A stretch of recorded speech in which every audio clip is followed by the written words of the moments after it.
What's up, you guys? I'm currently live on TikTok. So if you guys aren't on my TikTok page, it is BJOSIC. So BJOSIC. If you guys are interested in my Instagram, it is Barbara JSC. And if you guys are interested in either a natal chart reading or a progressed natal chart reading, check out my website. It's going to be underneath the shop. You guys are going to see an email window pop up. Send me an email and we can go from there. So let's see what questions the people have for us today. Thanks so much, Vanessa. I'm happy to have you here. Let me know if you have any questions about your natal charts, about astrology, metaphysics, anything you guys would like to talk about. Feel free to comment below. I'm glad that you like them. What do you recommend looking at on your natal chart when it comes to getting out of your head and overthinking? Yeah, I would look to see what's going on with your Mercury, what's happening with your third house, what's happening with the 12th house, what's happening with the 6th house. Do you have an abundance of Virgo energy? Do you have an abundance of air energy?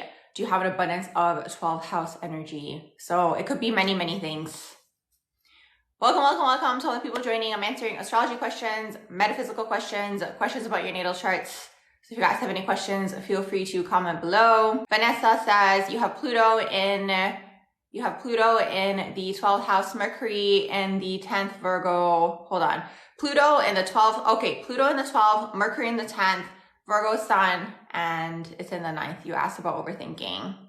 Honestly, it's something that I'd have to look at your overall natal charts, but definitely it's like a combination of all those things for sure when it comes to overthinking, because the 12th house tends to be like out in the ethers thinking and they're not grounded. So it's like you kind of have to see like what area of your chart are you like kind of going more into the mind and where are you not as grounded. Welcome to all the people joining.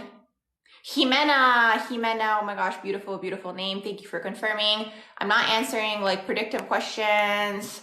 Dom says you have moon in the 10th house with a 6th house Cancer stellium in a sidereal chart. What does this mean for your career? So that's a sidereal chart. Okay, moon in the 10th house, and then you have 6th house Cancer stellium. Overall, I look at Placidus system, but with that combination of energy, if you're looking even at sidereal, 6th house is something to do with like the nurturing, the healing world, especially because it's in Cancer. So maybe you're interested in being like a doctor, a nurse, something of that sort. Maybe even like a surgeon, anything that requires attention to detail. So you could even be interested in being like an accountant, an actuary, but because of the Cancer energy, it's something like nurturing, something that's caring. So maybe even like a early childhood educator, like things like this. Behavioral analyst. You said he's a Capricorn moon, Sun, Mars, Venus, and Mercury, and you feel dead inside after a breakup. Oh my gosh, I'm so sorry to hear all about that. H says Gemini, Sun, Libra moon, Scorpio rising. You're probably going to be interested in acting or something to do with like being seen, being chatty. Let's see. You said your bland Turin grandpa passed and you got some inheritance, matches up with your Jupiter in the 3rd house transit. Yes. Astrology is so accurate. It's very, very accurate. So Jimena says, how do we figure out our future career? You have a Virgo midheaven. Honestly, for career, you have to look at the combination of everything that's happening in the chart. The midheaven is going to tell you the overall vibe of the job that you might be interested in, but it's more so like how you want the public to perceive you. It's like, it's not going to tell you the exact job because it's like you have to look at everything that's happening in the natal chart. So you kind of want to see like, is there a stellium of something going on? What's going on with all the combinations? And then you'll kind of see like where your strengths are. Then you can kind of see like, how can this manifest into a job?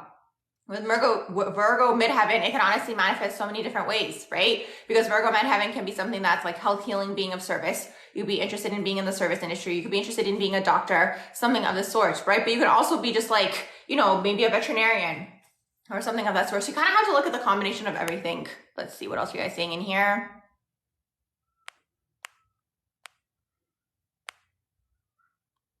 Capricorn moon, Sun, Mars, Venus, and Mercury. Yes, I can see that. I'm curious to know how maybe it ended. Maybe it was very like cut and dry and just like cold. If you're still in the room, you can let me know.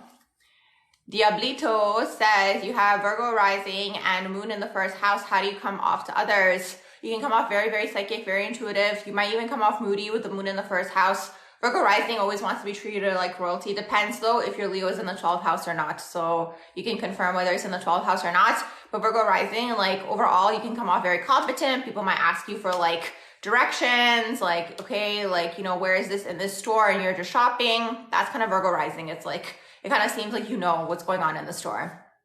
Welcome to all the people joining. Let me know if you guys have questions about your natal charts, about astrology. I actually had someone ask me a question in one of my comments that I'm going to answer as well. Basically what they were saying was, I'm not going to read the whole paragraph because I already read it, but they're basically saying that they consider themselves a 12th house person because they have Jupiter and Saturn retrograde in there. And then they also wanted to know, like, because they were thinking that, you know, people who mainly have personal planets in the 12th house are considered 12th house people, but because they have it in Saturn as well, they want to know, like, does that have an effect? And yes, I'm going to say yes, because the thing is, like, in terms of astrology, the houses affect you more. Even if it is the outer planet, it's going to be the house that affects you more. Internally, like, in terms of like the sign, in terms of the outer planets, it's going to be like the generation, right? So a lot of people, when it comes to Saturn, are going to share the same Saturn sign, but the house is going to pertain to you more.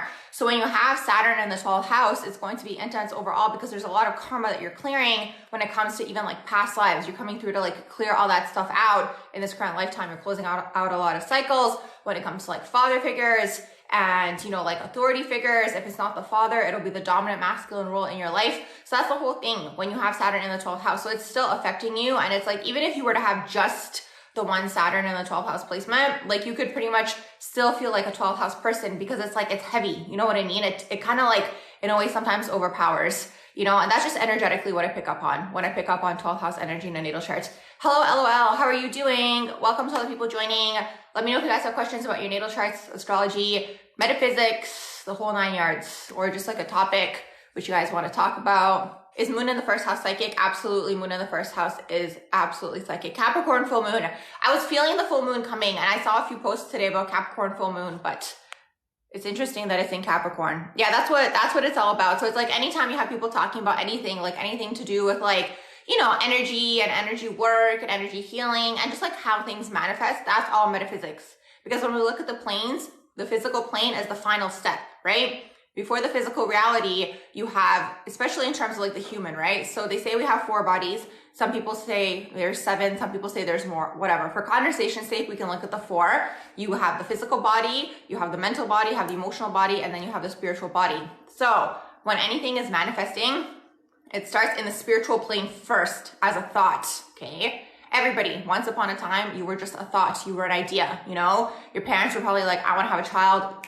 You're already happening in the astral plane, right? They thought of you. So that's how it starts. And then, so that's the spiritual plane. It's kind of floating around. It turns into a thought. That's the mental. You add emotional energy to it. Oh, I really want to do this. Oh, it's going to feel like this when I have it. Oh my gosh, I'm going to be so happy. Oh, like you really start like ruminating about it, right? Because emotion is energy in motion, okay? So energy in motion is your emotion. You're adding the momentum energy to it. This is how you manifest anything, okay? And then boom, it eventually hits the physical plane. So the thing is, when you look at anything that's in this physical reality, you kind of have to wonder and be like, well, what was happening energetically and spiritually first before it hit the physical plane? So that's what metaphysics is all about. It's stuff you can feel it. You can feel the Capricorn energy. Yeah, it depends also. So the thing is, like anytime there's anything going on in terms of like the placements, you guys want to see where you have that energy in your natal chart. So right now we have a Capricorn full moon. You guys want to see what house do you guys have Capricorn in your natal chart. And that's what the full moon is going to be affecting. So let's say you have Capricorn in the first house, it's going to be affecting the self. And full moons are all about closing out cycles. Okay, so this is how you guys can look at anything for your own natal charts. Obviously there's transits. Transits are always going to be way more accurate. But for the general overall idea, that's kind of how it works. Okay, you want to see what house do you have that particular sign in.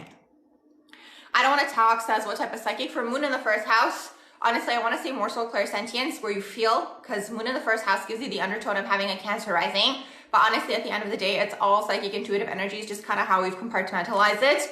But Cancerian energy is always going to be clairsentient. You like feel it. You know, you feel when the vibe is off, or when someone's in a weird mood, or when it shifts. That's kind of like that moon in the first house energy. What do I usually order for coffee? Oh my gosh, that's such a good question. Okay, so honestly, all that I have really is just like this much coffee in the morning, like barely anything. And it's Turkish coffee that I have. And I was just saying this to someone yesterday. That's why I'm like, what an interesting question.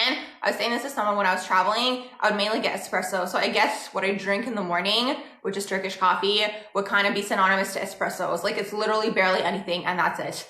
I used to drink so much coffee, but it made me too hyper. And the thing is like, I'm already naturally very hyper. So it's like if you kind of have too much caffeine, it affects your sleep and then it affects your dream state, you know? So I noticed when I stopped drinking as much coffee that I would start going into deeper sleep and I started dreaming, you know? So that's my whole coffee story. Let's see what else you guys saying in here.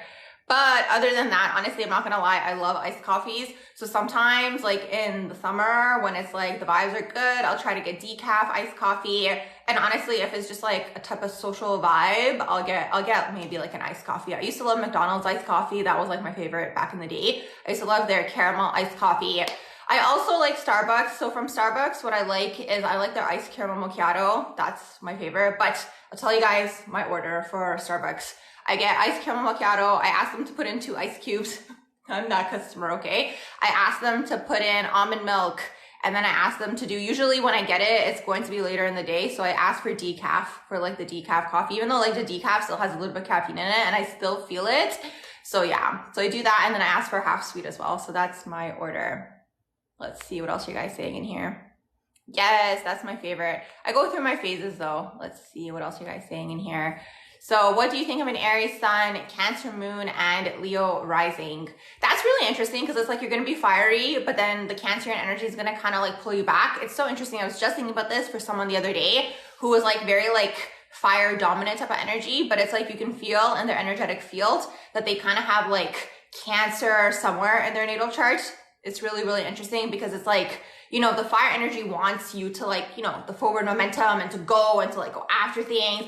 But then it's like the Cancerian energy kind of holds you back, right? So it's like when you have Cancer anywhere in your chart or any water energy in your chart, you need to resolve your emotions is basically what that is especially when you have it in the moon sign or like the personal planets, because it's like, let's say there's something that's like off where it's like maybe you're upset. It's like, it's going to hold you back more so than the fire kind of like, you know, going after things. And if you really think about it, like in terms of the elements, like the water puts out the fire, right? So that's the whole thing there. Although sometimes, I don't know, whatever, I guess that could be up to debate, but that's just what I feel when I feel into people, you know, it's like the watery people, like the water energy. I think it's also the nature of the plane. It's like emotions aren't as explored. People aren't as aware of their emotions. Sometimes there's shame connected to it, all these types of things. So those things tend to hold people back, especially for Cancerian energy, because Cancer energy is the most abandoned sign in the zodiac. And especially when you have it in the moon sign, you carry like orphan energy within you from like past lives, whether it's this lifetime or last lifetime or previous lifetimes. So it's like, because you have that, you know, energy naturally going on within, it holds you back, you know, because it's like, again, the fire is like, let's go, you know, like, let's go after this goal and after this ambition. But the water is kind of like, oh, well, I created such a nice, like, homey feel here, you know, whether it's a city, whether it's with your friends, whether it's a job. So that's something that I've noticed. Caramel frappe with almond milk, lemon loaf, yum. Yes, I also like caramel frappuccino, but I also get a decaf because if I get the caffeine in there, I can't even have green tea. I love bubble tea too, you guys.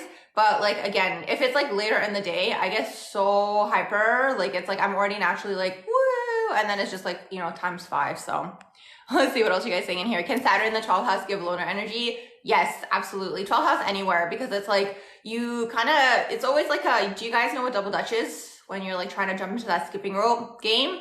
So it's like, you know, you're trying to get in, trying to get out, trying to get in, trying to get out, where it's like you're overwhelmed by the vibes, you know, and it's like you go in and then it's like it's too much, and then maybe, I don't know, like the skipping rope like hits you or whatever, right? And then it's like you get out for a while and you're like, should I go in again? That's kind of like 12th house sometimes.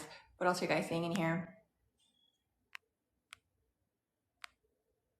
What does it mean to have a Scorpio rising with Jupiter and Pluto in the first house? Yes. Okay. So when you guys have first house planets, it basically gives you the undertone of having that rising sign. Okay. So Pluto in the first house gives you the undertone of having Scorpio rising, which is what you already have. And then Jupiter in the first house gives you the undertone of having Sagittarius rising. So that's an interesting combination, because it's like the Scorpio rising energy within and Pluto in the first house is kind of like, it's a magnet, right? So it's like either it attracts people like a magnet or it repels them, right? Because sometimes when you have two of the sides coming together, it's like repelling. So that's the thing. It's like people either love you, it's extreme, right? They love you, they really resonate with you, or they don't like you. And most of the time, if the people don't like you, it's because they want to love you.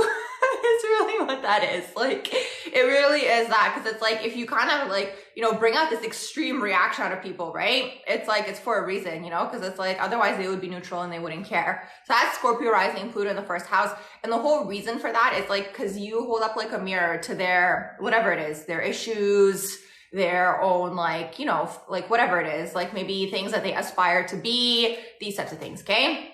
Jupiter in the first house is going to be really fun, okay? Because it's like, you're going to want to travel, and it's like, you might feel very lucky, and you might kind of like get things in the last moment, or like you might win a raffle, like it's things like this, right? You'll be interested in philosophy and spirituality, and you'll be the fun friend, you know, the friend that everybody kind of wants to do things with. You always have some sort of adventure in mind, right? So that's Jupiter in the first house. Let's see what else you guys saying in here. You said yes, yay. You love green tea, but you get indigestion / too much caffeine. Yeah! Green tea is like a surprising one, right? Because it's like, it kind of catches you off guard, where you're like, it's not caffeinated, like you don't expect it to be, but then it's like actually really caffeinated. Yeah. But in terms of bubble tea, I love passion fruit green tea if I have that with the green tea, but otherwise I have just passion fruit, which is basically just juice. So yeah, I love passion fruit. I love passion fruit, like anything. Let's see what else you guys say in here. You said, right, you want to be skinny too. Honestly, trust me, they put those like coconut jellies in there. It's just like, it's so enticing. Let's see. What does Gemini sun in conjunct Gemini midheaven give off? Oh, very interesting. Is your sun in the 10th house? Because that's like power, you know? When I see sun conjunct midheaven, it's like a presence, you know? It's the sun. It's like you're shining, right? And you're shining for some sort of like, you know, usually they associate it with career, but like it's anything to do with the public, right? You're working with the public. Sometimes it's like a niche, something of that sort. My sun is in Libra, moon is in Scorpio, and my rising is in Libra. My sun is in the 12th house. My moon is in the 1st house. You said you love iced coffee / iced matcha, taro milk tea, yum, and lemon honey. Oh my gosh, that sounds so delicious. So good. Cappuccino two for hot drinks because you're a Capricorn stellium. Oh my gosh, is that a thing for Capricorn stelliums? I didn't know.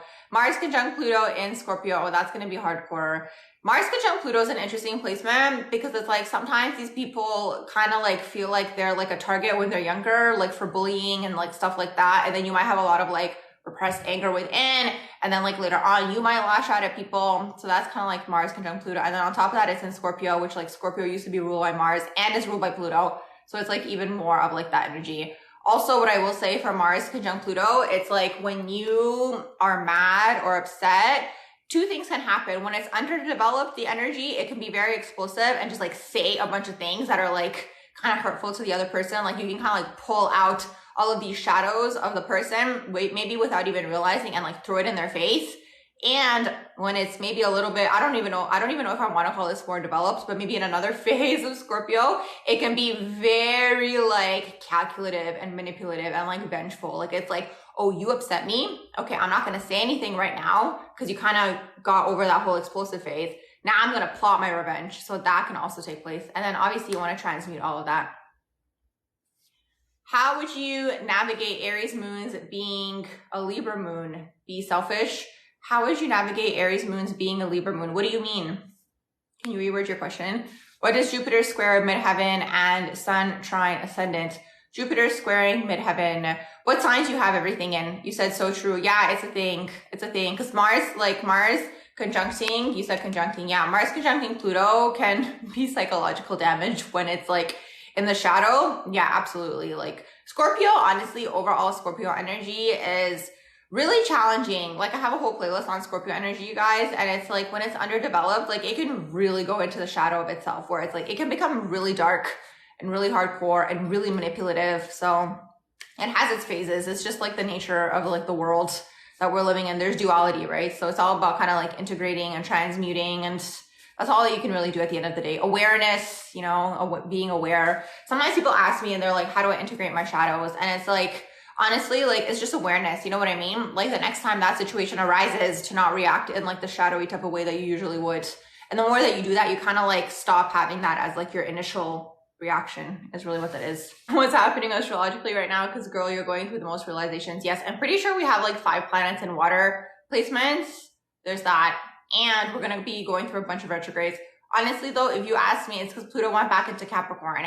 You can literally feel the difference between when Pluto was in Aquarius and when Pluto went back into Capricorn. Honestly, energetically, the rest of this year is going to be hardcore. Like, yeah. And also Saturn's in Pisces. So maybe there's that also that's taking place. And I think Saturn's retrograde too. So there's just like so much happening at the same time. It's really, really intense. Honestly, sometimes the way that I feel it is like someone turning up the voltage slowly, you know, of like something like the heat or whatever it is. It's like slowly getting just like more and more intense. So that's that. And we're also having the Capricorn full moon. So there's that as well. Just intense. Oh my gosh, she said, can the planets freaking show? Hilarious. I know, yeah, it's really intense. It's really intense. Energetically kind of feels like we're coming to some sort of like culmination point. That's how it feels to me, but I don't know what to say. Honestly, when Pluto was in Aquarius, it was a completely different vibe. It was like frolicking through the fields. It was like, woo, like just like completely different energy. And it's like, it's just so interesting to tap into it because it's like, now that Pluto is back in Capricorn, it's just like, I don't know, it's kind of like, you know, haven't we moved past that already? Do you know what I mean? Like, that's the vibe. It's like, you know, we were like on such a nice trajectory and it's like, actually, no, like, let's finish the year off in this like intense, like Saturnian, like grip almost.